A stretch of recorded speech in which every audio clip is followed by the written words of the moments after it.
I will now start officially.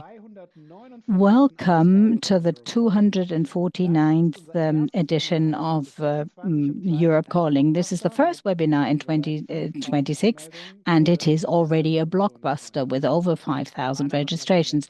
It's really fabulous. My name is Maximilian Fries. I'm the Managing Director of Europe Calling, and I will be moderating this evening's meeting. I would like to welcome our special guests, Karen Hau, Alexandra Geese, and Michael Förtsch, and I'll introduce them in more detail in a minute. I would like to encourage you to use the interpretation that we offer.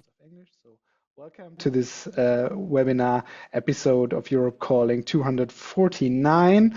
We're going to speak a mix of German and English today. And if you need the interpretation function, you can find it on a little globe in the control panel and just hit English and you will hear our two wonderful interpreters. As always, you can put your questions to Europe Calling. We will be offering you Slido for this purpose.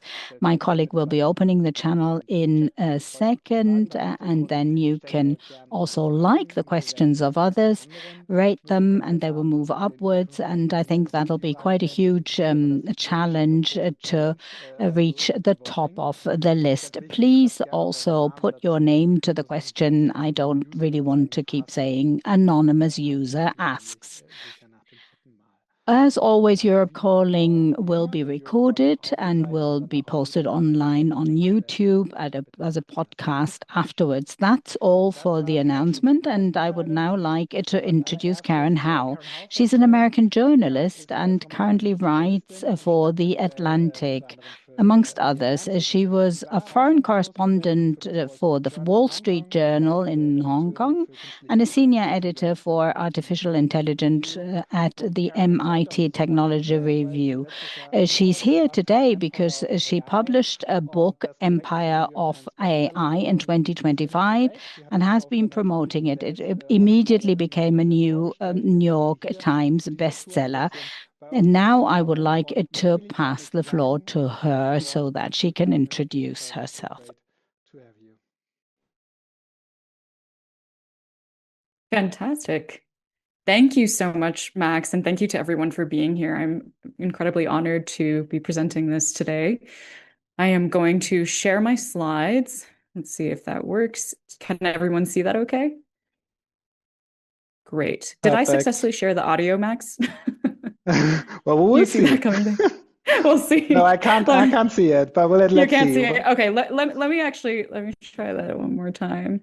I totally forgot to hit the and now I can't figure out how to exit out. Okay, we'll just see. Thank you so much for being here. I have been covering AI for over the last 7 years, as mentioned by Max in the intro, for publications including MIT Technology Review, the Wall Street Journal, and the Atlantic.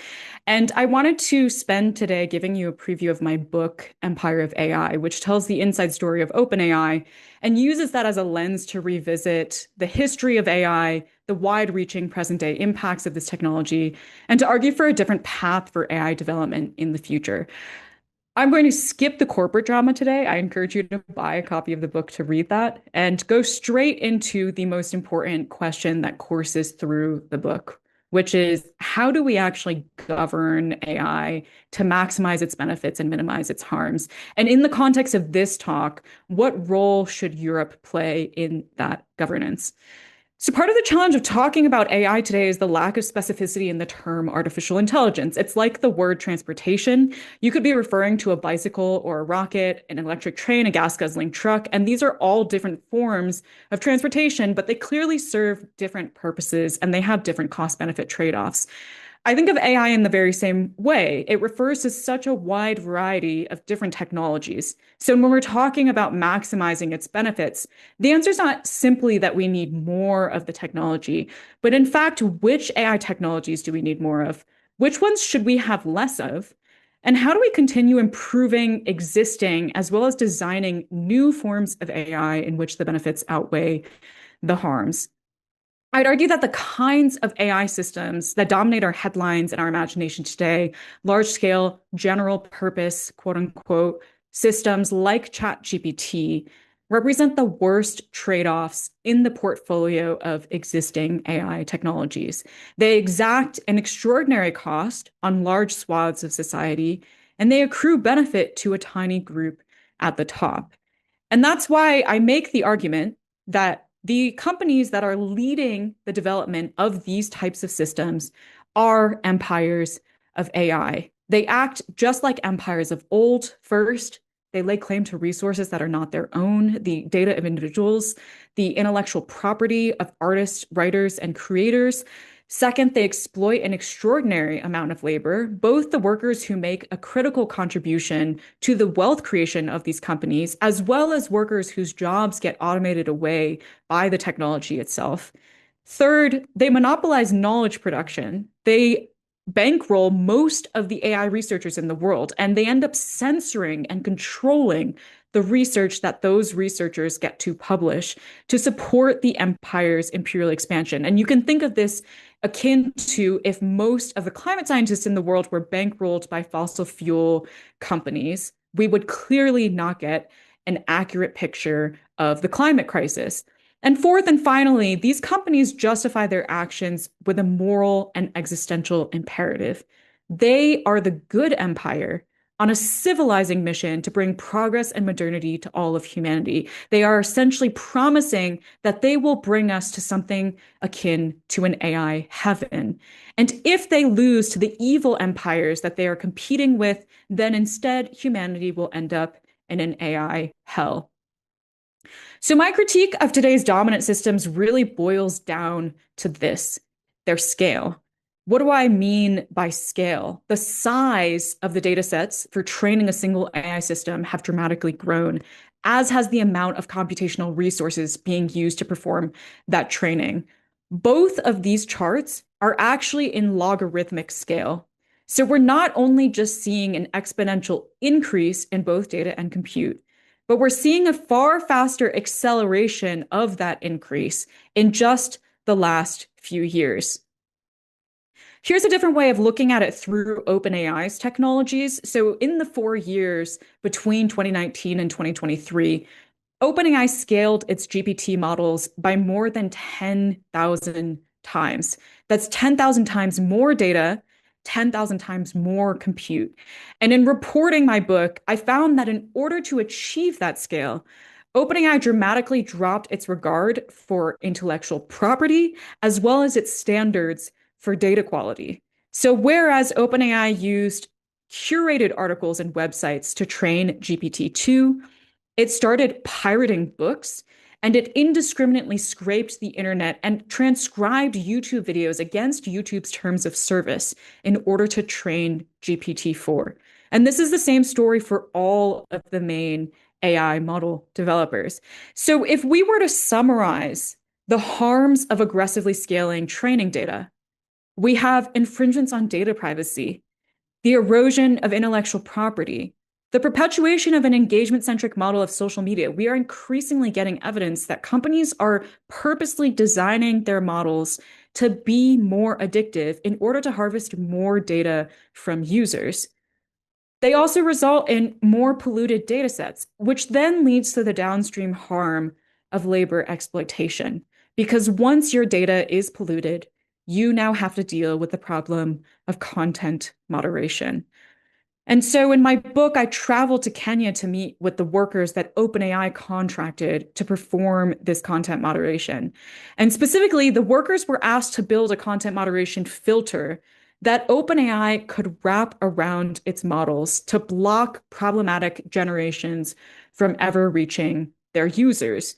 And what that meant was the workers had to wade through some of the worst content on the internet, as well as AI generated content where OpenAI was prompting its models to imagine the worst content on the internet. And they put this into a detailed taxonomy. Is this hate speech, harassment, violent content, sexual content? Does the sexual content involve abuse? Does that abuse involve children? For OpenAI, this work was crucial to the success of ChatGPT, and it made the company a household name overnight. But I want you to hear in the workers' own words what it was like to perform this work for them. This is Alex Cairo. He was 28 years old when I interviewed him, and he was on the violent content team for OpenAI, which meant that he was reading and labeling scenarios like murders, stabbings, and self-harm. So when you would go home at night, like what would you think about after 8 hours of reading all of that stuff? Oh, my mental state was very bad. I had nightmares. I feared people. Maybe I see too many people coming. I see violence. If I see someone holding a fork or a razor blade, I see people cutting himself or something like that. At night, I will dream. I will have nightmares. Even I'll tell my brother, okay, just come here, sit with me like for 5 hours before I go to sleep, because I need someone to talk to before I go to sleep, because if I go to sleep, I'll start screaming or something like that. So many things are going a lot in my mind, yeah. The aggressive scaling of compute is leading to a whole other set of unprecedented challenges. Whereas models used to be trained on single digits of computer chips or maybe a dozen computer chips, now they're trained on supercomputers running tens of thousands or hundreds of thousands of computer chips. And these supercomputers are not like data centers that power our modern digitally mediated lives. This is Meta's first data center in 2011, and this is the newest AI data center that Meta is building currently, which is nearly 400 times larger and on track to be 1/5 the size of Manhattan. So if we once again summarize what happens when you aggressively scale compute, that leads to things like accelerated mineral extraction, increased energy and fresh water consumption, utility price hikes for consumers, strain on grid infrastructure. A US regulator warned last year that data centers are threatening the reliability of the grid in the US. And it leads to greater carbon emissions. In fact, a report from the UN last June found that 4 of the leading AI companies increased their emissions by 150% since 2020, which is exactly the year that they all promised they would reduce their emissions to zero. And what scale are we actually talking about? I mean, per a McKinsey report, in the conservative scenario, data centers could need as much energy as 1.5 Germanys by the end of the decade. And in an accelerated scenario, it could need nearly 4 Germanys. Aside from energy, data centers need fresh water to cool. And in an investigation last year, Bloomberg found that 2/3 of the newly built data centers are going into water-stressed areas globally, which is very much also true for Europe. One of the reasons for this is that when companies choose locations for their data centers, they're looking for a combination of different factors: cheap electricity, abundant land, limited natural disasters, and ironically, deserts often check off these boxes. But I also believe that there's another reason at play, which is that there are simply not enough places in the world anymore untouched by the ravages of climate change. We are seeing a catastrophic collision between the acceleration of AI and the climate crisis.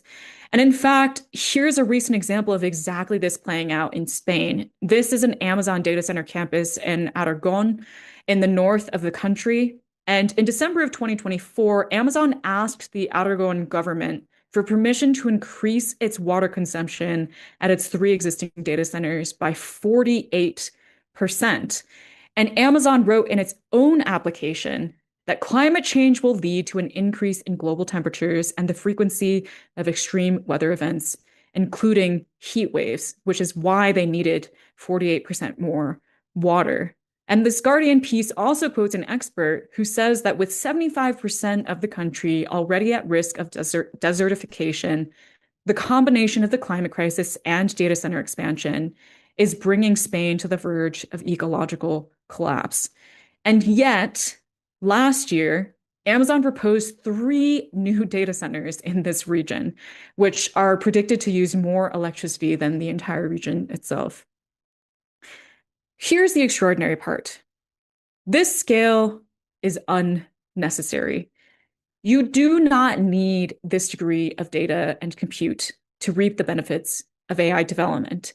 In fact, there was recently this really excellent paper that just came out last month from Sarah Hooker, a very prominent AI researcher, synthesizing all of the research that shows this. And we have seen this reality in action with models like DeepSeek, which demonstrated that it is possible to develop the same capabilities with significantly less computation. And that doesn't account for the full range of other AI systems that already exist and have nothing to do with large-scale systems and are hugely beneficial. Nor does it account for the new techniques that could be developed with more research that could bring even greater benefit at less cost. So I would actually argue that the scaling approach to AI development is not bringing us innovation, but rather costing us innovation. In the first quarter of last year, nearly half of all venture money went into two companies, OpenAI and Anthropic. So the scaling approach is eating up a huge share of the capital, not just for investing in other types of AI approaches, but actually for other types of technologies in general. AI, this massive investment in AI development is also destabilizing the economy. This is a brilliant analysis from Kyla Scanlon, who is an economics writer, and I would highly recommend everyone reading this specific post. In it, she posts about how weak the US economy really is. While the stock market is flying, it's entirely based on the circular investment activities of the AI empires. When you remove the AI plays from the US stock market, it turns out that the European stock markets have been outperforming the US in this decade. But Scanlon argues that the facade of a strong stock market gives the Trump administration enormous power. It provides cover for his political actions, from threatening allies to deploying ICE. So he continues to put the full force of Washington behind Silicon Valley. So this is now the moment that we're in. We're seeing a historic alliance between two empires, the empires of AI and the American empire. And it's akin to a modern day reprising of the British East India Company, embedded in its reckless expansion by the British Crown. And if we continue down this path, the consequence will not just be labor exploitation, environmental fallout, public health crisis. If we return to the age of empire, democracy will not survive. So the question is, how can Europe do things differently? Fundamentally, we need to separate AI from empire. We want the benefits of AI. We absolutely cannot have it at the cost to our democracy. So we need to break up the empire as we simultaneously cultivate new, sustainable, rights-preserving, democratic paths of AI development. And this will require a multi-pronged, long-term approach. First, we need to break away from the empire. So Europe should be weaning its reliance off of US products. Every time you use the tools of the empires of AI, you send them more data, you cede them more power. So in the short term, it's better to shift to open source models, because at the very least, you're no longer giving those companies your data. And in the long term, Europe should be developing alternatives, not just to AI models, but to infrastructure, such as proposed by the Euro stack. Second, we need to reject the empire's ideology. In other words, stop scaling. You could say that large-scale generative AI models are like the rockets of transportation. Generally speaking, there's a very small number of transportation needs where we actually want to deploy rockets. And we wouldn't actually want everyone to have a rocket. If people were using rockets to commute from Munich to Paris, that would make no sense. It's simply not fit for purpose. And this is how we should be thinking about AI. Most of the things we want out of AI will not be solved by bigger and bigger models, just as most of the reasons we need transportation will not be solved by bigger and bigger rockets. And I often hear Europeans say, we are falling behind the US. But the question is, how are you defining the race in which you are behind? I think it would be a huge mistake to define this race as building bigger and bigger rockets. That, to me, is a race to the bottom. And so it wouldn't end up well for anyone. So the bottom line, less rockets, and more bicycles. And what's a bicycle of AI? Well, here's an example, DeepMind's AlphaFold. This is a system for predicting how a protein will fold based on its amino acid sequence. This is a crucial step for accelerating drug discovery and for understanding diseases. And in 2024, AlphaFold won the Nobel Prize for Chemistry. This is a bicycle of AI because it is a small, task-specific AI model tackling a well-scoped problem that lends itself to the computational strengths of AI. It is not trained on the internet. It's trained on highly curated data sets. It does not need content moderation. There's no need for vast supercomputers, and it's still unlocking enormous public benefit. Here's another example, AI systems that mitigate instead of accelerate the climate crisis.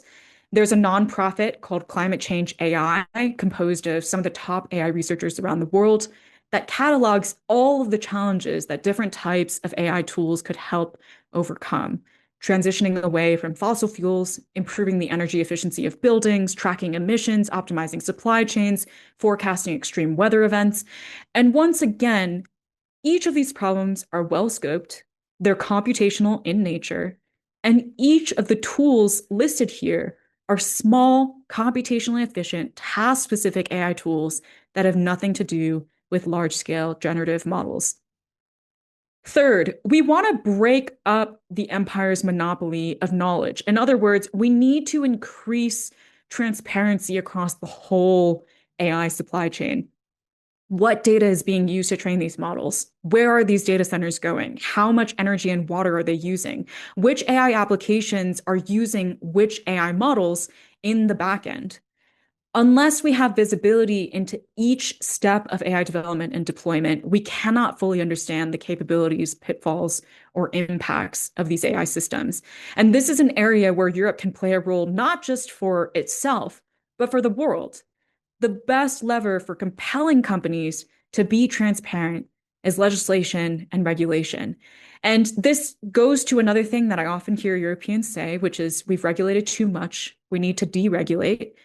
And I would reframe this. It's not about regulating less, but about regulating better.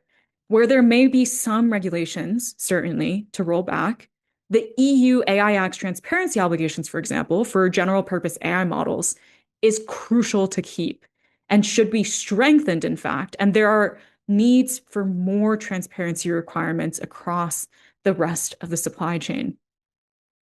Fourth and finally, we need to create new centers of knowledge production outside of the empire by investing in independent research and producing open science.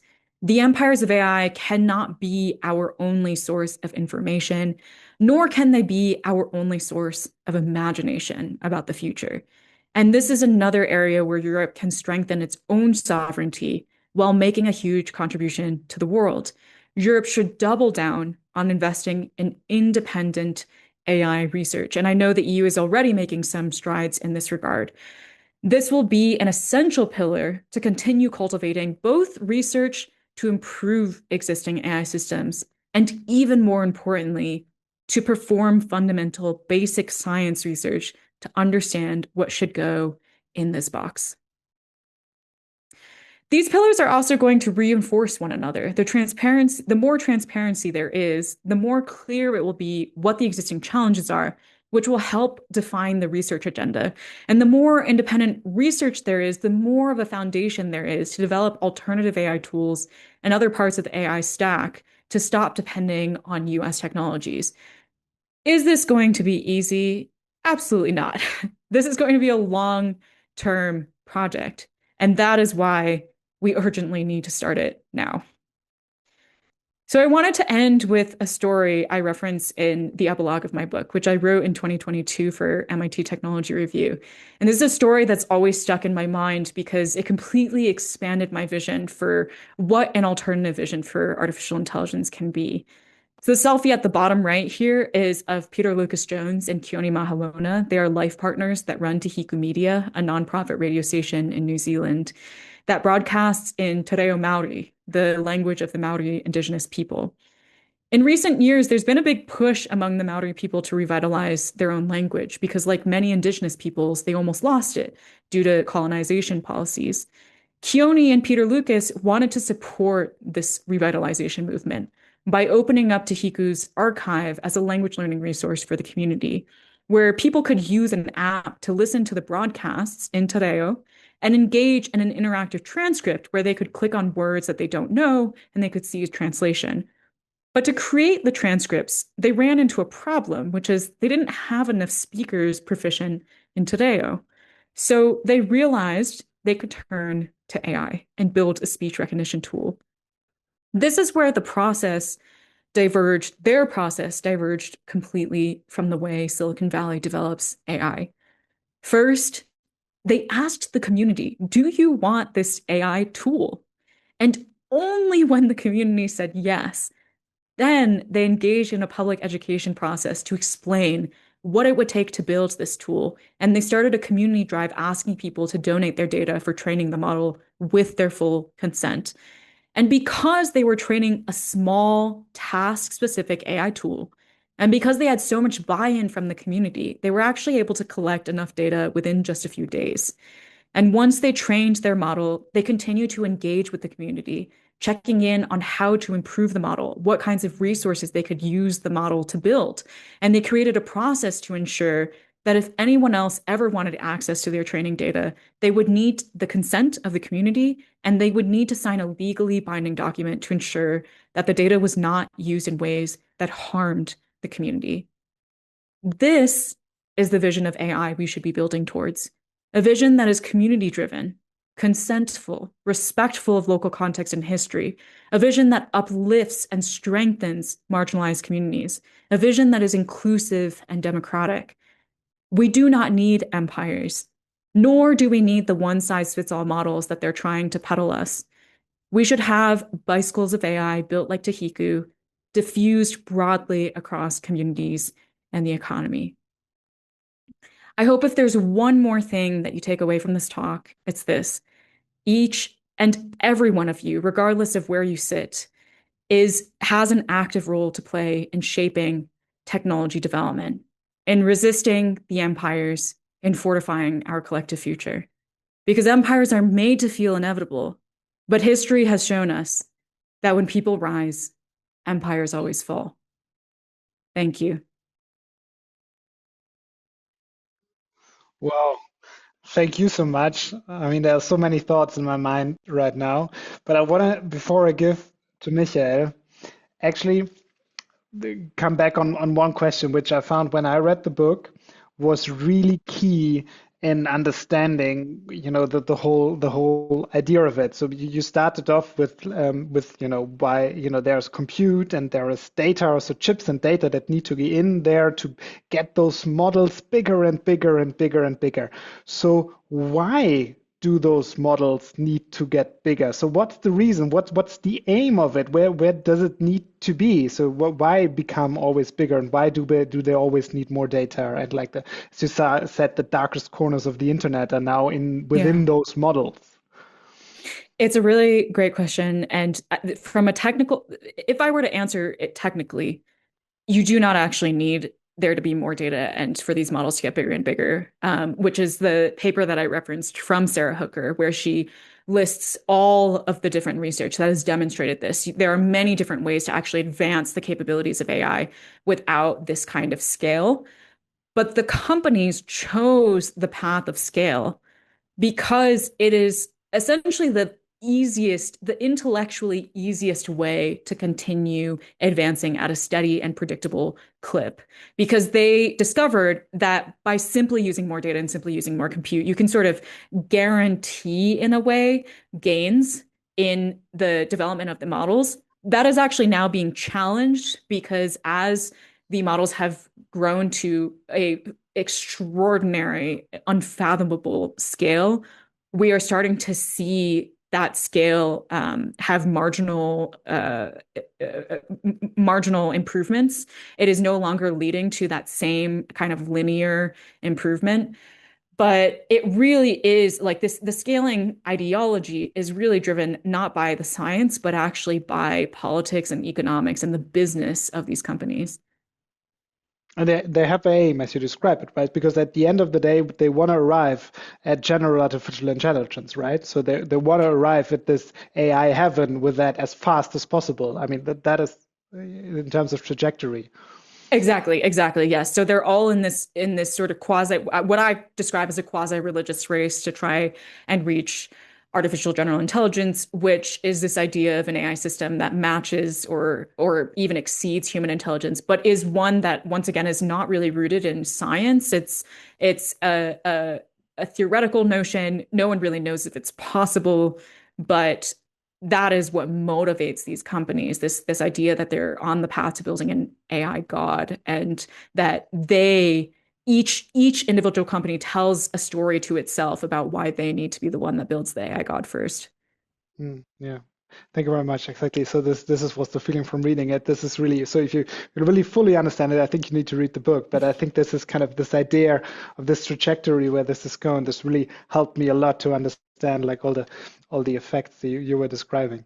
So but apart from that, you see, I could just have a chat with you for the next hour, I guess. But I need to let the other people talk as well. So deswegen gehe ich jetzt ins Deutsche und darf Dr. Michael Förtsch vorstellen. Michael And now I Förtsch would ist like Gründer to und CEO turn des to Digitalstaatsprogramms, German, and I would like to Nicht introduce Dr. Quanteninstitut für Michael Digitalpolitik. Förtsch. Michael Förtsch is the Einen founder Doktor and the gemacht und CEO dann of a deep tech 2006 und dann bei startup, einem großen Quant. Chemieunternehmen He in Baden-Württemberg completed his gearbeitet. doctorate at the 2018 eine Max Planck Quantenphysik gegründet Institute on und ich bin physics of sehr light gespannt, and dass wir worked in a aus large diesem mechanical Konzern heraus engineering was ihr bei company Quant in anders Baden-Württemberg macht. Wir haben until auch gleich he noch was dazu zu founded sagen. Wir haben auf Quant der in letzten Folie Stuttgart. von And Karen I'm very gesehen, auf der curious einen to Seite hear auch your neue thoughts because Karen Technologien, neues already Denken, showed us in her Ansätze, aber eben analysis auch that auf we der anderen really Seite do die need a new Politiker mit dem approach, Horizont und so. Da and sprechen wir we nachher mehr also need dazu. to Wenn take along quasi jetzt the diese Slides political passieren, wir side gehen mal so of ein bisschen durch the erstmal von Michael, things wie er das of all technologisch matters digital. But I'd like to hear so from entwickelt. Michael first.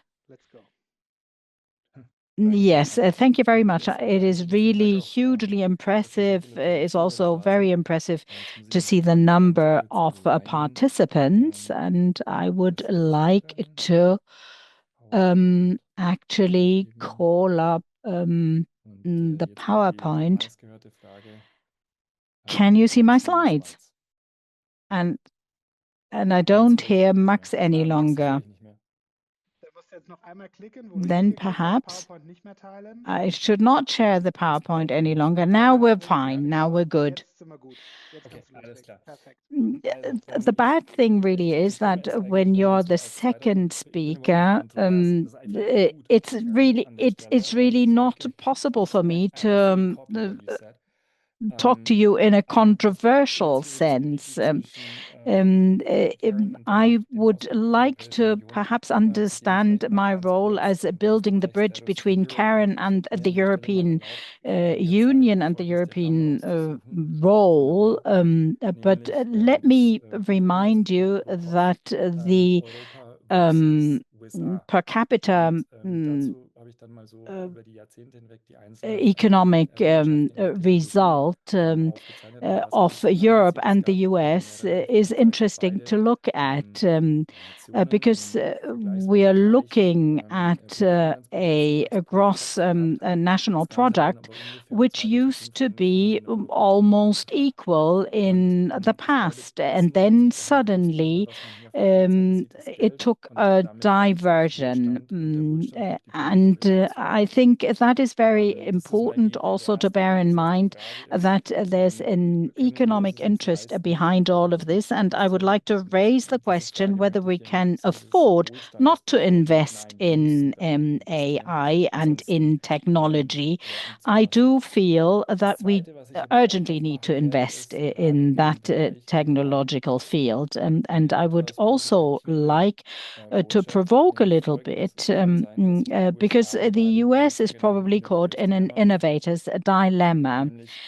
We have already seen in the analysis and the charts that were presented that the data center are growing hugely and very fast. but the progress that is felt by the consumers is not really that magnificent any longer.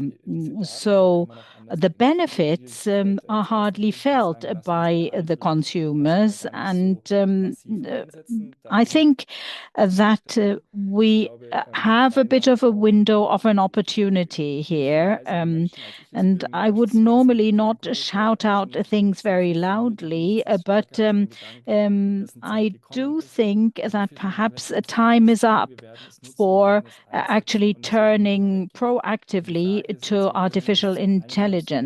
However, we must make sure that we don't destroy our planet. And looking at it from Europe, we could almost uh, uh, benefit from the dilemma of the US in terms of AI. I'm sure that some of you in the audience have already participated in this ChatGPT challenge to generate these action figures. And I thought it was quite a fun game. But the question that you need to ask yourself is, what's the price of all of this? And how long does it take if a graphic card is to create such a figure? How long does it take? Normally, it takes 10 seconds on average. And that is dependent on technology and energy. It doesn't have anything to do with getting it faster and roll it out more broadly. It's simply bound by the chip capacity that is available. So what we see over the years, and I think this is a very truthful description of the graphic card industry. It's pretty irrelevant from who you buy your chips because they all have the same computing capacities. They're all built on the same system and they have the same dimension. And that's why the computational density, whether you buy from one or the other provider, the capacity will remain the same. And then perhaps you should raise the question how computing has changed from the 70s. It hasn't really changed. It's all become much smaller in size. And because we can't make it much smaller any longer, we now roll it out and use more space. But the way we compute hasn't really changed. We know how much storage we need to actually compute certain complex figures, for example. And then if you ask yourself the question, how much energy do I need to create such a figure? It's always very abstract, of course. I normally compare that to charging a normal smartphone. Is it 20% of the charge capacity, 50 or 100? It's 100 being charged on 20 watts.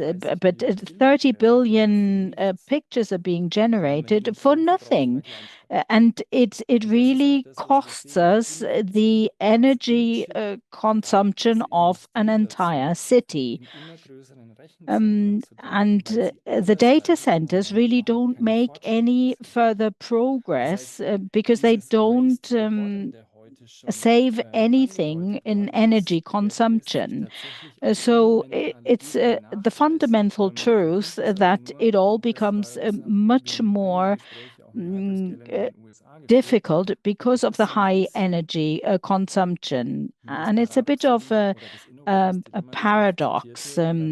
Would you like to take a quantum step in technology development? Yes or no? And you really need to have good arguments for that. And from the European perspective, perhaps we could acknowledge that we have almost nothing to say. They are from the US normally. They are made in Taiwan. And if European companies are lucky, they can participate in a small way in the production cycle. But normally, we receive the ready-to-use product in Europe. And it's really difficult for us to see ourselves becoming active in any meaningful way in the old semiconductor industry. We would not then become very active in the state-of-the-art technological advances. We will not really be defining the future of artificial intelligence. Now, what we did here in Europe is something that is already known in the international context. We simply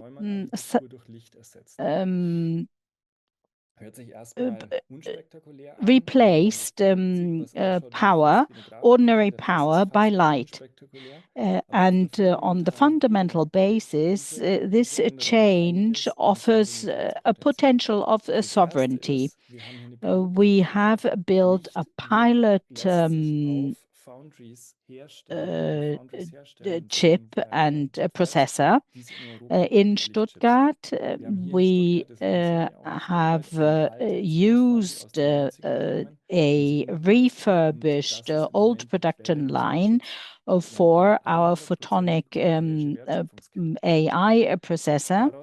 And we developed it step by step locally in Stuttgart. It's mathematically rather complex. It's not a replacement of a graphic card. It is an additional, a supplementary technology. It simply computes in a different way, but we need less energy to produce the same result. And we are in the world the first company that really seamlessly adds on to the old computing system on working on a photonic basis in the processing of data. On the level of algorithms, we also allow using algorithms that only use a small part of the architecture, which is rather heavy in the old computing system. So we are now working at a solution which will be smarter and not ever more complex and harder to implement. So the neuronal net was used to simply reproduce Van Gogh's paintings. And we compared the traditional technology with the new ones. For the description of the model, we need 50 times less data points than the traditional system. That means that we need less surface on the chip and less and less energy and less computing complexity. And another 150 iterations can be added. If the digital linear industry is still looking for the solution, we are done already. They need much more time to come to this result. And that, I think, is something that is well known in the American industry already. But they are still sticking to the old architecture because millions of jobs have been created there and must not be lost. But we have an opportunity in Europe to perhaps do things differently. On the right-hand side here, you can see the blockbuster of the data centers being used at Amazon operations or Meta with and they use energy of a medium-sized city to keep going. They also need huge cooling devices. That is why they need such huge surfaces in order to provide for the water cooling. Now, our photonic chips, however, they don't really heat up. On the same server, we can really reduce the space and we can fit in more cards because every processor of ours only needs as much as an ordinary household oven, 1 kilowatt. And our computing accelerators have a much higher performance, and they only use a small part of the energy that the traditional system uses. The system computes 100 times more data and uses 90% less energy. What should be the next step? Well, we should really implement it. We should use it. We should roll it out. And I think we do have a singular opportunity to offer a supplementary and add-on technology in computing. We have no risks to avert.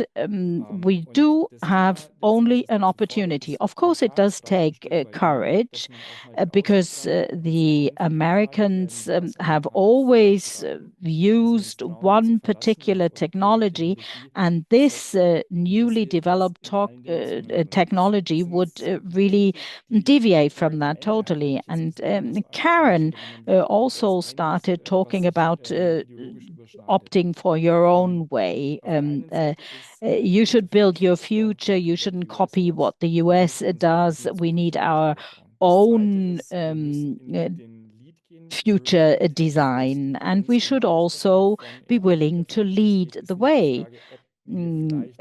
Because why shouldn't we be using European developments? I think that should be the precondition to develop our own way into the artificial intelligence era. And we also need to speed up because we're not the ones who started the development, and the developments were started about 15 years ago. When the Americans started up with considering developing artificial intelligence, nobody even used the term over here in Europe. So that is why we really need to catch up really fast because the first mover will take 80% of the market. You can see that from the giants, how they really took much more than 70% of their individual markets, always the first movers.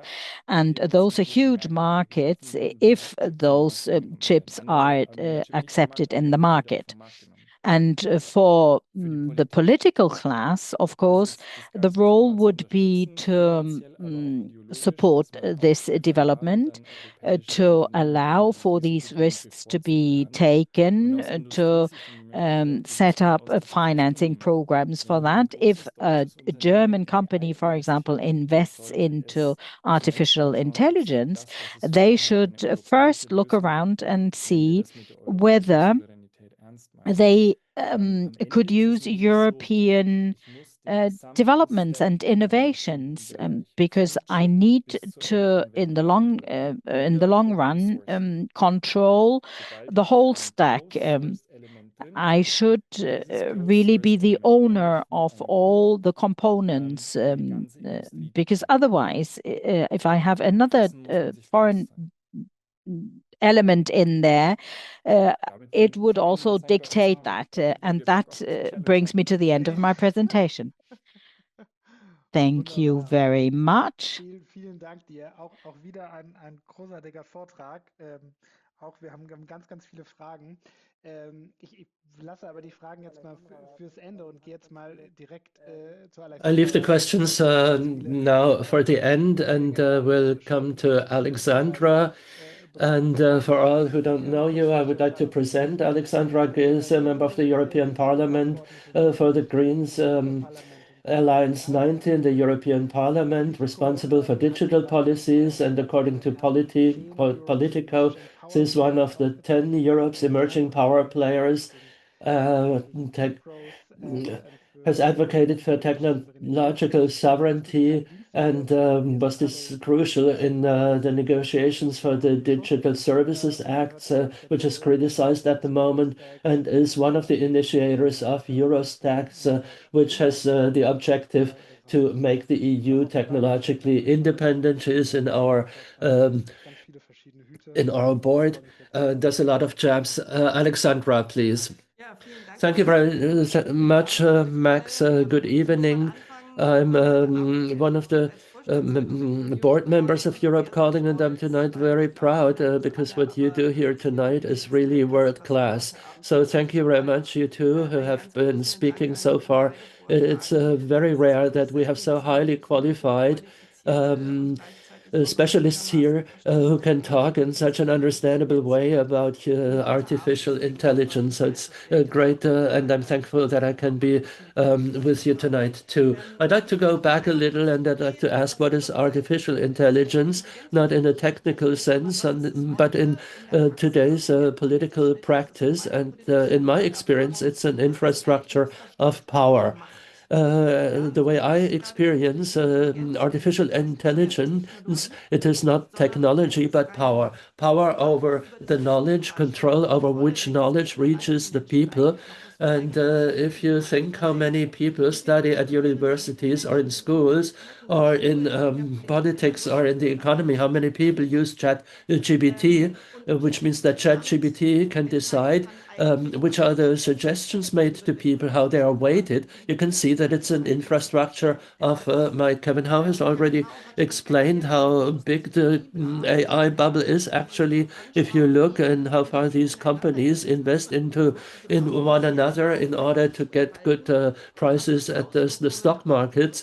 And you see what it means for the US economy, but also in Europe, because we are told in Europe that we have to reach the same values. You see that the economical power of these companies, also the European powers, can be extreme at the global level, startups, but also classical industry companies, Amazon, for example. Retail basically has a lot of power, and there is a huge lobby potential that comes with this extreme wealth that is produced, 100 million per year. Lobbying budgets here in Brussels and in other capitals, it's similar.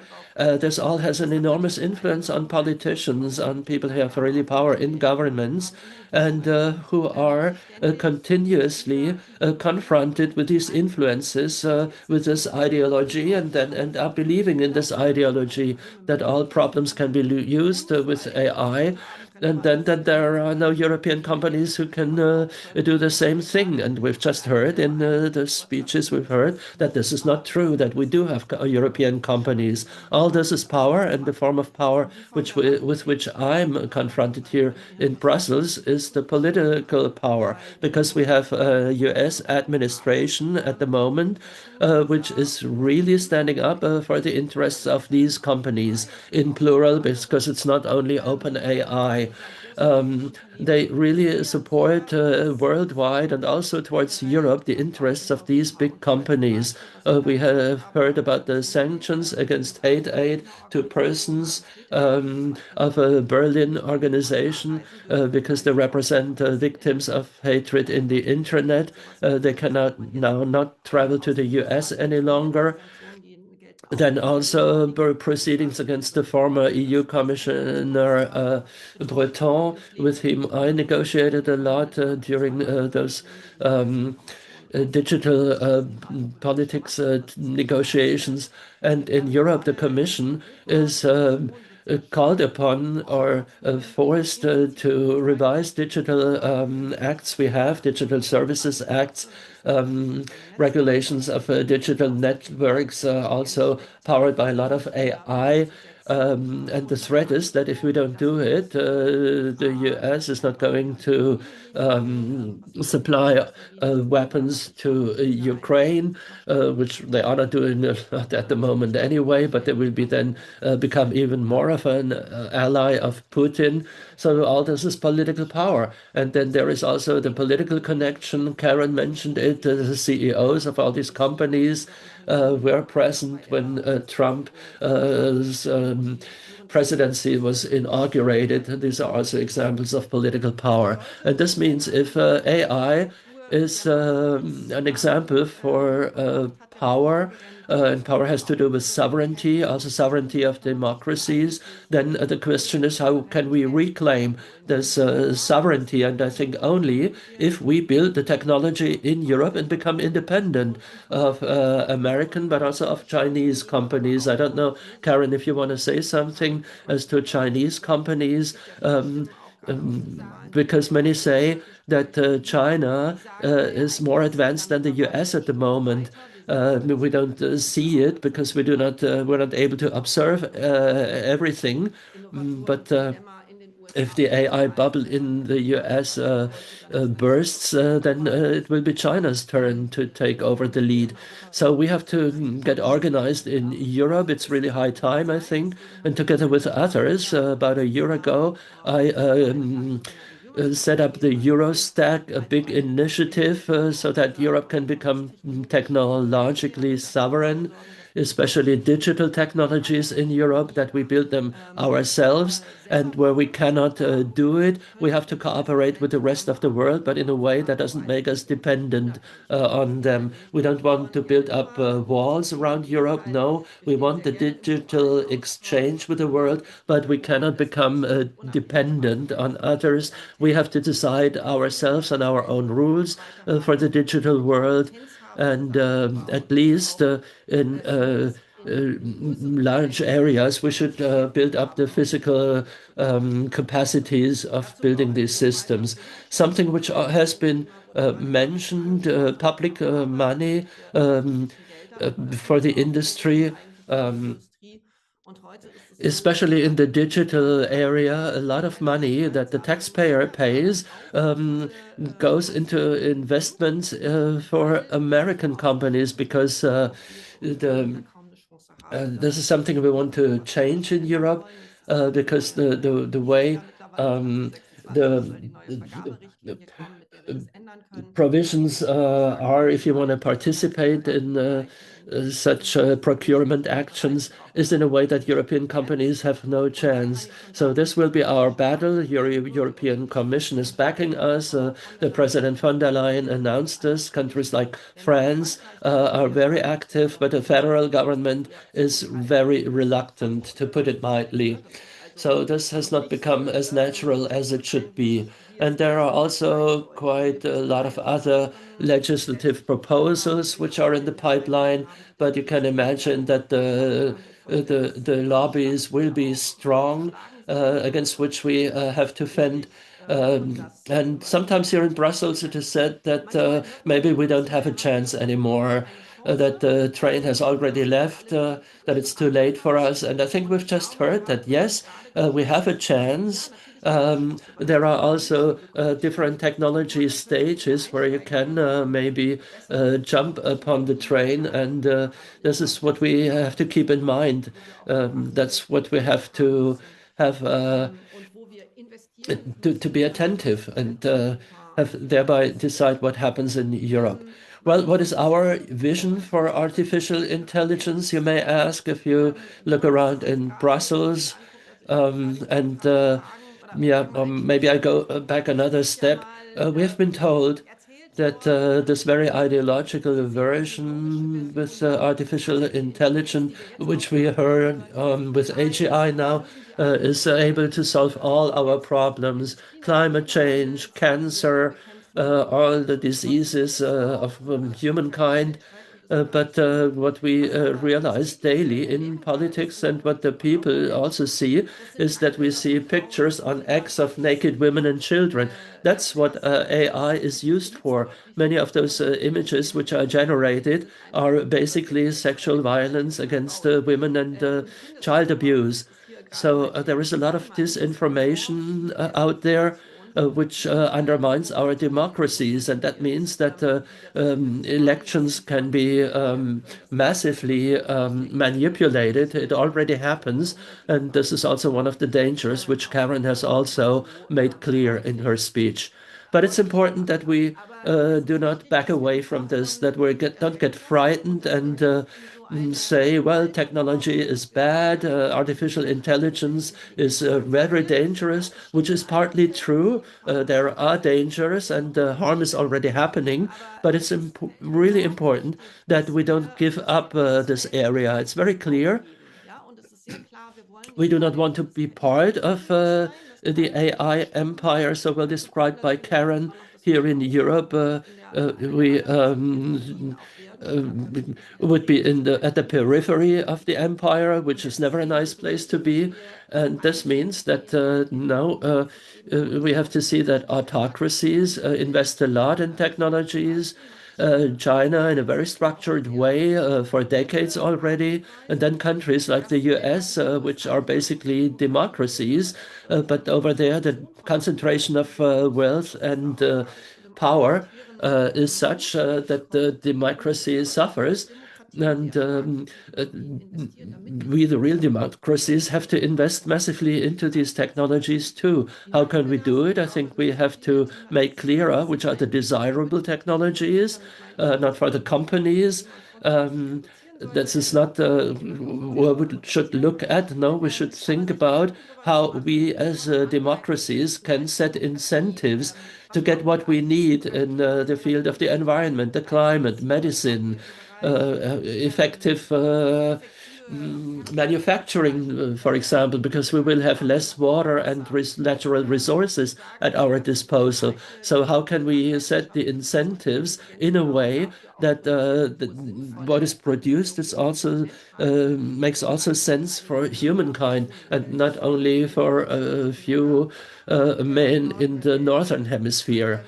And we should also see to it that there is a broad basis of companies, not a few very big companies, that we also have small and medium-sized companies which can participate without having such an enormous concentration of the very few, which would then mean that they have enormous power. Wealth, prosperity, as Michael said, is important, but the distribution of wealth is also very important. And this is exactly what is not happening in the United States. A few keep the wealth, and this never reaches the middle income spheres of the society. Statistics make this clear. This is something we have to talk about too.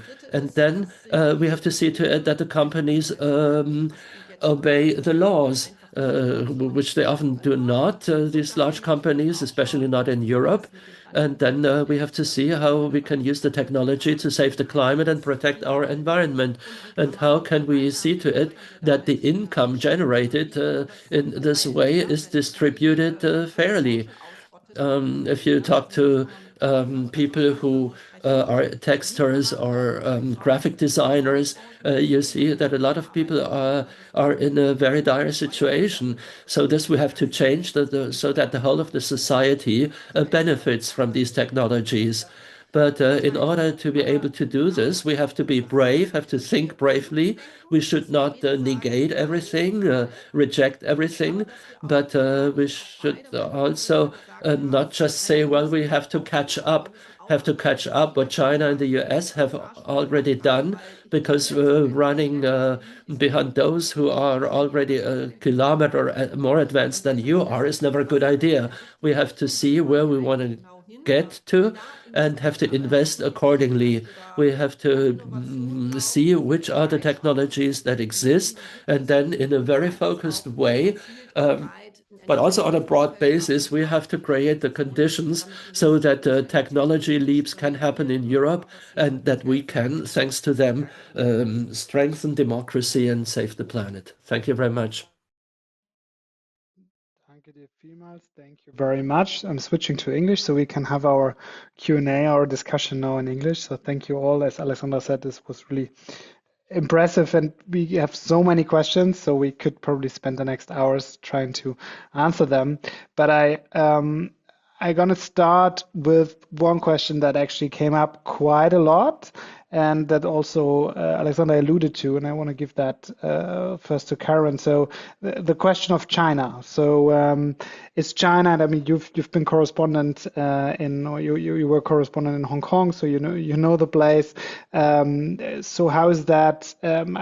Is China doing it differently, or is it China far ahead using different technology? So when you compare what you found in your book with the situation in China, can you maybe elaborate a bit on that? Yeah. So China is doing it quite differently because of the specific fact that the US used export controls to block American chips from going to Chinese companies. And so Chinese companies originally, when they saw ChatGPT, China had a ChatGPT moment just like the rest of the world. Many entrepreneurs and large tech incumbents also rushed to try and go with the scaling method of building larger and larger models. And then they were cut off from that approach by the US. And so we've seen a couple of different things that China has done. One is that some Chinese companies, like the company that made DeepSeek, it's a company called Highflyer, they just have circumvented the chip controls by simply figuring out ways to get these advancements with less technologies. We've also seen a number of, including DeepSeek, a number of different companies that have gone the open source route, putting their models out in the open for anyone to use. And there's multiple different theories for why this is. One of the theories is that this current generation of entrepreneurs in China grew up at a time when the internet in China was more open and there was a lot more connectivity with the rest of the world. There was a much more robust open source computer science community, and so they still grew up in those values and those ethos, and they're projecting that into their work today. Another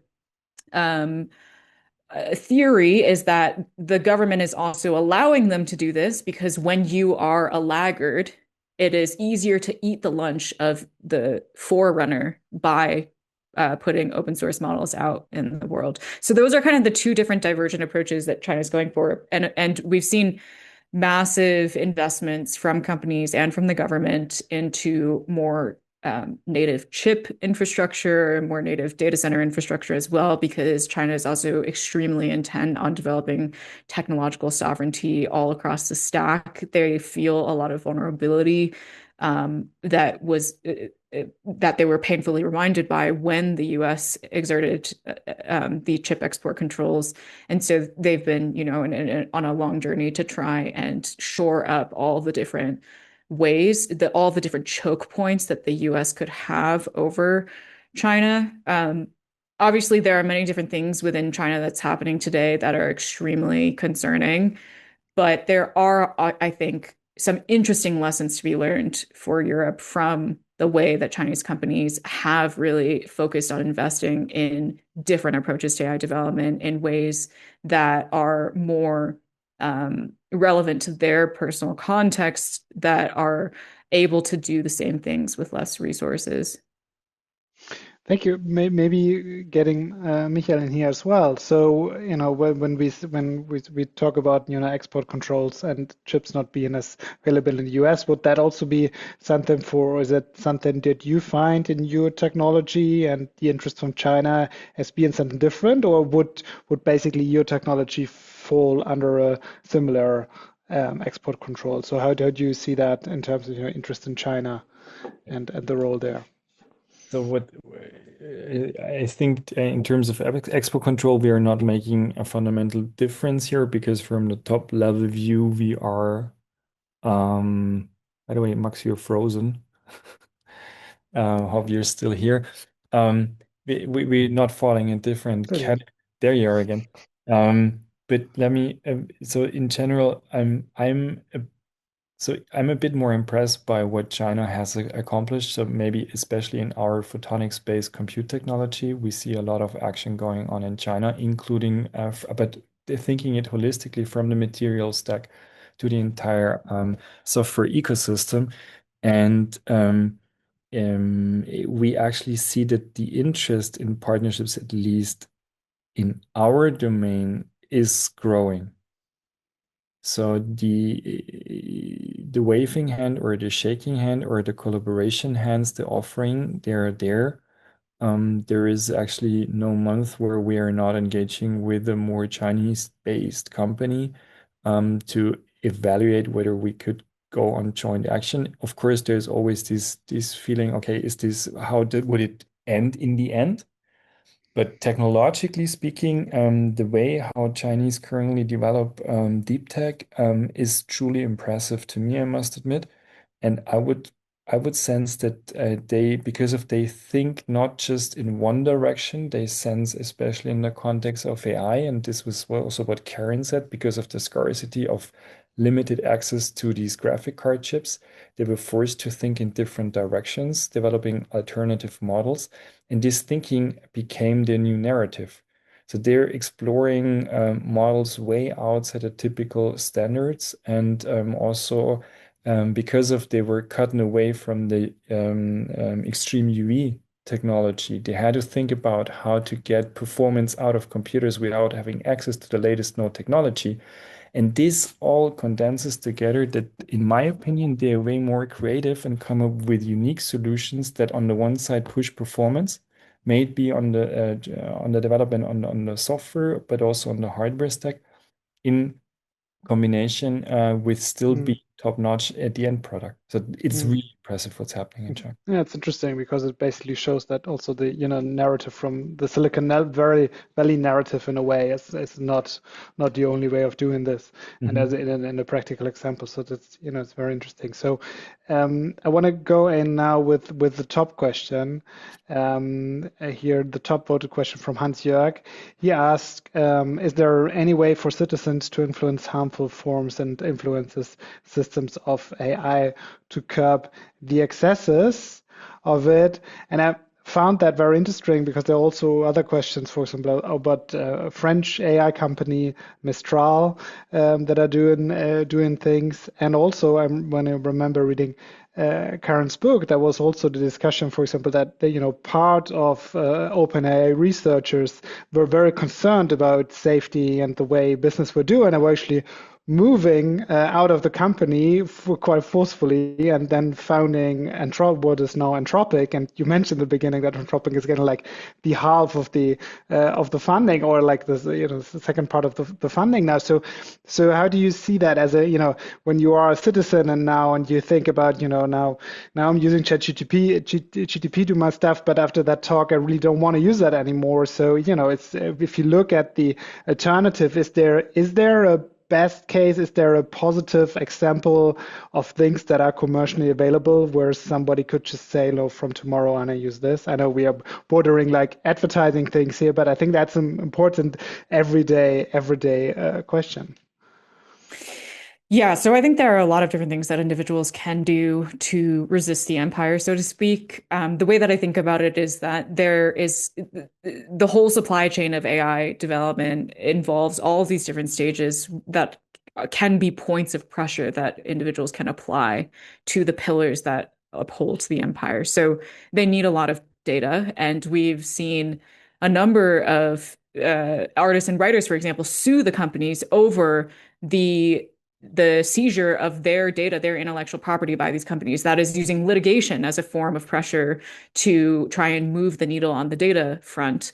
When it comes to data centers, we've seen at this point dozens, maybe hundreds of protests that are breaking out around the world that are really trying to block data center projects that are not being installed in the interests of the communities. This has effectively blocked tens of billions of dollars of data center projects at this point across different parts of the US, Latin America, and Europe. And so that's like yet another point at which individuals and organized efforts are applying pressure to a key ingredient in how these empires operate. Also, public pressure works well. We have seen an outcry from parents in recent months, especially as there have been more and more cases of models like ChatGPT leading to the deaths of children, where parents are so outraged that companies are feeling way more pressure to respond. There was actually just an announcement that OpenAI made a couple days ago, where they said that they are actually going to join forces with one of the leading kids safety institutes in the US to propose a joint ballot initiative for putting more legislation into force in California for protecting kids from the harms of their own technologies. And I really think that this was the result of many parents just be asserting how furious they were with the fact that these technologies are repeating the same mistakes as social media companies. In terms of as consumers voting with our feet from one tool to another, one of the challenges right now is there's not a lot of consumer alternatives that are very easy to use out of the box.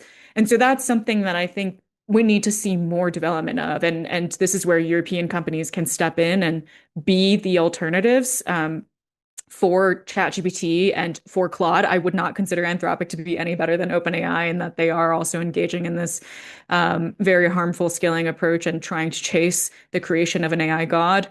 And I hope also that, with the fashion industry, for example, we saw a lot of organizations basically create a market for sustainable and ethical fashion as more and more investigations started revealing that there were some horrific things that were happening within the fashion industry supply chain. We had, different organizations that were ranking different types of fashion brands on their values and their ability to uphold labor rights and environmental rights. And we need to see the same thing with AI as well. So that's another area that we don't see a lot of currently, but if we can have more organization move into that space, that will help facilitate consumers to make better choices. Yeah. And speaking about better choices, now the top question is the question we get a lot, why we are still using Zoom. Actually, I can answer that question very easily. So we are looking for something different that can have 3,000 people with up to 10 languages interpreted live from Europe. If you have that tool and know about it, please let us know. It's really about, as Karen said, it's sometimes about the alternatives. So, and it's always a big question. All the big questions are Europe calling, asking that ourselves. So no worries. Whoever asked that question, we are constantly thinking about this. So I wanna use the last 11 minutes to get a couple of oral questions in here because it's always so unpredictable. I love it. So we don't know what's coming. It's usually nice. It's always actually nice. But let's see who gets a question. So I I will actually start with Nadine Milde, who I've spoken to with actually before this webinar, and I know roughly in which direction Nadine is going. So Nadine, and I'm calling you on you now, but please be very quick, like for all of you that are now doing oral questions, please be very quick and very specific so we can quickly do a lot of questions. So Nadine, there we go. Unmuting yourself, and here you are. Oh no, we brought two questions. Uh-oh. Thanks so much for all of your great inputs and your fantastic book, Karen Howe. I should say that I'm not here alone, but together with the new working group Digital Global, which is an intersectional group of the green think tanks on global development, digital and EU policies. So if anyone would like to get in touch, Max has our contact. Now, the questions. Karen, how you have sketched an ideal role that the EU could play, but in reality, right now, the EU plays a somewhat ambiguous role in the face of the US-American empire of AI and big tech. For one, because it remains to be seen whether it will submit to US pressure or assert its values and regulatory power. And also because it remains to be seen whether EU values will mean European-based corporate business interests or an actual strengthening of democratic, open source, common good technologies, possibly as a joint effort together with non-European countries.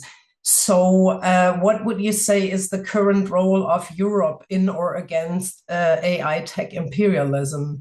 Is the EU a colonizer, or possibly both? And we have a much quicker second question. Okay, very quick, Nadine. Yes, you have highlighted the many parallels between the empire of AI and historical colonial empires. What, for the better or worse, are some of the key paradigmatic differences and specificities of the digital empire, besides the lack of open violence and brutality mentioned in your book? Thank you very much. Thank you, Nadine. Giving that to Karen will be difficult. We'll also open the floor to the other two, so you don't have to answer all of it. I think Alexandra can go in some as well, but please, Karen.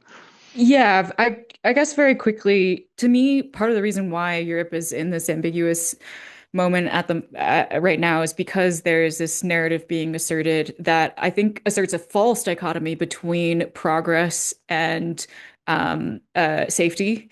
And what I tried to articulate in my talk was this idea that actually you can make a significant and substantial, real human rights-based democratic progress, develop AI systems that are broadly useful to people, and also not have to engage in this race to the bottom. And so I don't have a ton of visibility into what Brussels is saying. That would be for Alexandra to answer. But I do hope that Europe actually realizes this and doubles down on creating types of AI systems that actually advance like a totally different vision for AI. And in terms of what is the difference for empires of AI at the moment, it's the speed. I mean, older empires, they advance themselves at the speed of ships, and that's not what we're seeing now. OpenAI can make 50 decisions in an hour and update their models and suddenly affect hundreds of millions of people and soon billions of people around the world. And so we are in a bit of a crisis in terms of regulatory systems. Legislative systems were designed for a different speed in terms of governance. And of course, there's Mariette Schaak, an MEP, former MEP from the Netherlands, has also talked about how there needs to be innovation, not just in the technological sense, but in the legislative sense, where we design new, more responsive mechanisms for governance. Thank you. Maybe getting Alexandra in on it in terms of... Yeah, I'll try to be quick because I have a few minutes left. I think right now we are colonized, to be very honest, but it's a question of political will and also will of the industry and of businesses to turn that around. I think that is so important because right now we are not really playing out our strength. not politically. We're not enforcing our regulation. We're not heavily investing in technologies, in new digital technologies. But I think we do have all the resources that you need. We have a great education system in Europe. We have excellent research. We still have an excellent industrial base that in some areas the US don't have anymore, for example. We have a lot of production still in Europe. And that's a lot of interesting data, for example, for AI applications.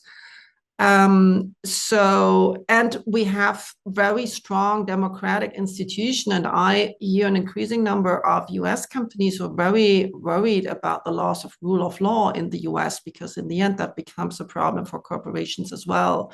So having these strong democratic institutions and rule of law in Europe, still, at least for the moment, I think that's also a very strong competitive advantage. But what we really need to muster is a very strong political will across all parties and across all levels.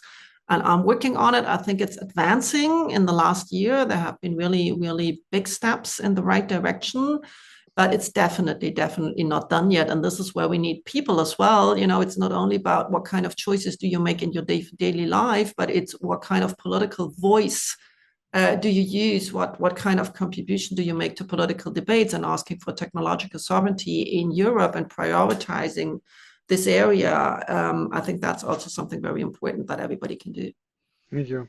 Maybe getting Michael in here as well. So, Karen said about, more dynamic regulation, and, when you interact with the European level, or I saw like on one of your slides, there are also quite a lot of questions about, how you're funded in terms of patent status and all of this. So maybe going to send you the questions after, so if there's some interested in there. But I'm interested when you're trying to apply for funding. For example, I think you got some from the federal level in Germany, right? So, but what is the situation with European funding for those kind of pilot assemblies like you did, for example? The pilot line we basically built from our equity that we raised with our first investors. So there was not much federal funding involved. However, to build the chips, at least the German government was very supportive here to push this technology. But I wanted to make another comment. Please give me the chance. Sure. Please don't forget the following aspect. OpenAI burned 8.5 billion last year. So while they are the first, please don't think that they already won the race. To me, success feels profitable success. It feels like that a company has made it to continue its own future or define its own future from its own earned money. So currently, even these gigantic seeming OpenAI companies, as Microsoft, as all the others, have still not found the profitable key to successful business with AI.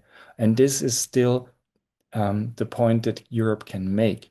So there is a lot of opportunity, there is a lot of technology that's needed in order to turn this vision into something that's a sustainable industry. So the question is whether we are conquered or what we can still conquer. I would say that we should become tradable.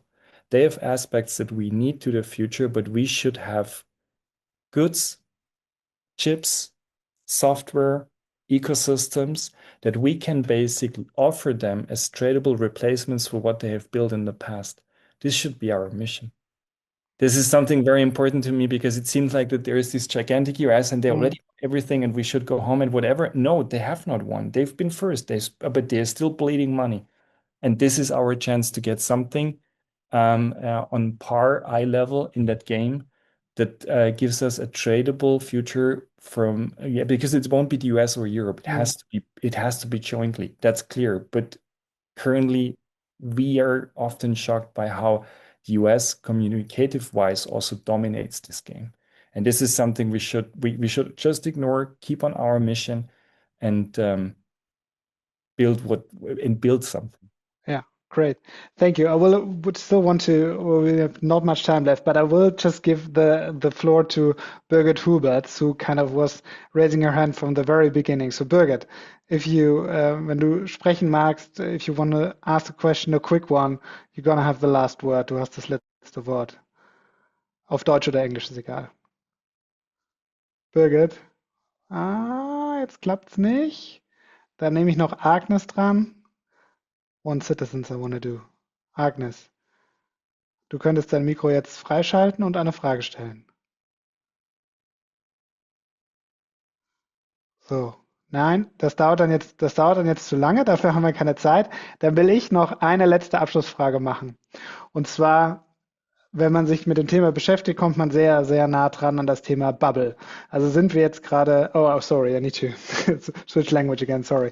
So when we talk about the topic and you all mentioned it in a way that we are, all the companies investing in each other and so much money in the system. And I think it's now, I heard a number that 2/3 of the growth of the US last year was actually on data centers, like 2/3. I mean, it's ridiculous actually.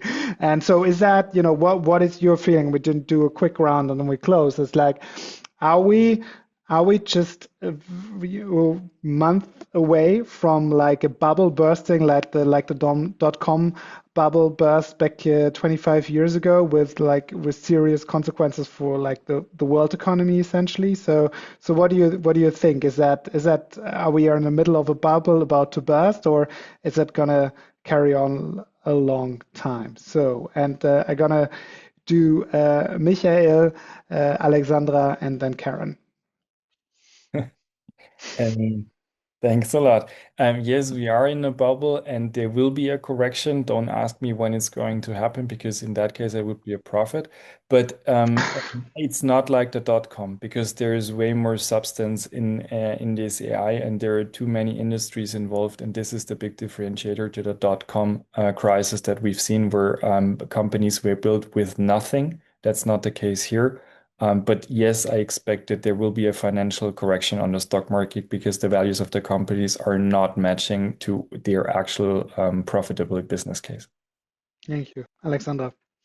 Well, like Michael said, nobody knows when this is going to happen. Everybody knows there's a big bubble. Nobody knows when it's going to burst and if it's going to burst, because this is also about political power. So what can the Trump administration depends a lot on this bubble staying a bubble and not bursting. And they have been investing a lot in companies, and Europeans always think, well, US, that's all private economy and the government is not doing anything. And this is absolutely not true. They're heavily investing in companies that work on minerals and rare earth. They invested heavily in Intel. They're buying up company shares all over the place.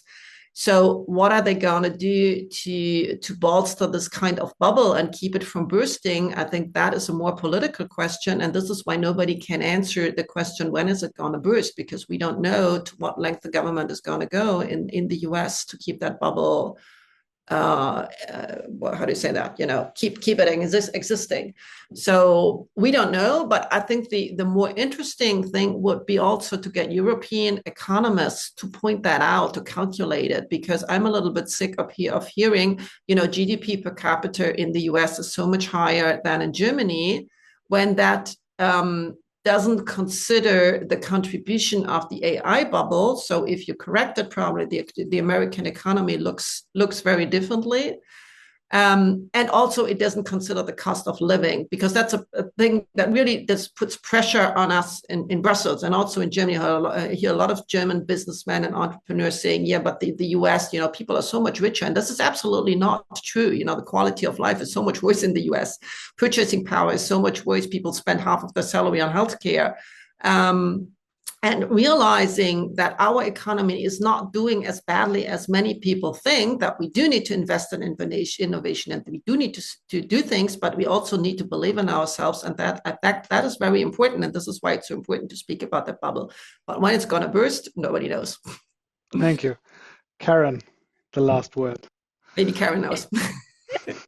No, I don't. I 100% agree with everything both of you said. And I would just add that, yeah, as an American, I can absolutely tell you that the US is not doing well. It's not a wealthy country when you remove the billionaires. And that is part of the reason why Mamdani won in New York, for example. He campaigned on the idea of an affordability crisis. And now the entire Democratic Party in the US has realized that this is the key formula to winning elections, because everyone is feeling the vulnerability of not being able to afford surviving in the US anymore. I think the last thing I would just add is this, whether I think we sometimes fixate a little bit too much on like when the bubble is going to burst. For me, the question is, what should we be doing because we know it will likely burst in the future? And for Europe, I think that just means continuing to double down on making sure that the EU is investing in technologies in the ecosystem for its native indigenous AI development, such that when the bubble bursts, Europe is ready to step in to that vacuum.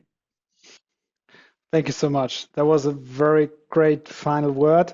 I'm just going to say thank you to all of you. Thank you to we're very close to 3,000 people simultaneously in this webinar. This is really amazing. Thank you so much. Thank you very much to our interpreters. So have you all a good evening. I want to just plug in the next Europe Calling webinar here, which is on Monday, not yet announced, but I'm announcing it now. We're going to do an urgent webinar on the situation in the United States, actually, after the murder of Rene Good in Minneapolis. We're going to do an urgent one with two voices from the US, trying to understand what it means for civil society there, and also what it means for civil society here, to learn from that what is happening right now in the US. So they're going to be an urgent webinar on that on Monday, and then we're going to talk more later in the month. You will get all the emails, and see you at our next Europe Calling, and have a nice evening. Bye bye. Thank you, everyone. Bye.